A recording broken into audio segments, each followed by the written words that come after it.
Hello, I'm Ginkgo Sequoia and I'm author of the book The Tree Mystic. Today is a section on spiritual homes. It's called A House with Many Sacred Rooms. In the book, when they're arriving in India, the volunteers and the Tree Mystic take over a ramshackle house and they have to renovate it. And so this extract outlines some of Solly the Tree Mystic's thoughts on how to make their home spiritual.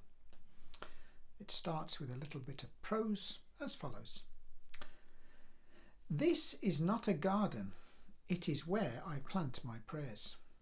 Our kitchen is not a place just to cook, but a chapel of devotion. Our bedroom is not just a place to sleep, but a place to honour God. We too are like our houses, a temple with many sacred rooms. The next morning, Solly went into town with Utica to look for someone who could help them with the major works of the refurbishment. When they returned, it was clear that the other volunteers needed a clearer brief. Solly scribbled down some lists and headings. Apolline picked up the piece of paper and read it out. Who is all this dance equipment for? It is for our older visitors. Are you expecting a lot of old people to visit us? Let me just say this. If we expect them and we make provision for them, they are more likely to arrive. Apolline continued. Solly, which heading does security come under? Good question. Security comes under number 4. But there is no number 4. Correct. There is no security in life. It is the pursuit of security that gives you anxiety. Ling asked Apolline to read out the items on the activity list.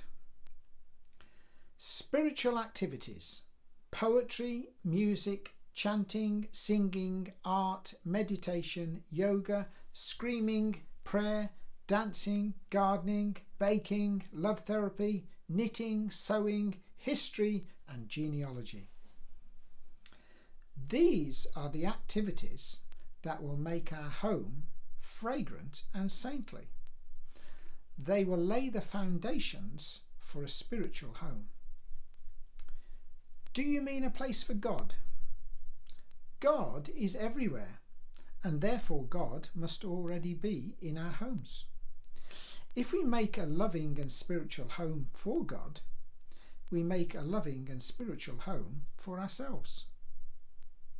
Will this make our home sacred? We cannot make things sacred. All that God has made is already sacred. However, we can allocate more space in our home for the areas where it is easier to appreciate just how sacred things are, like in the kitchen and the garden and the bedroom. We can also create more playful places to get to know God. For it is when we get to know God and have a sacred relationship with Him that the sacredness in all things is revealed. His last comment silenced everyone. He decided to change the subject. Enough of lists and logic today. We have some other important things to do.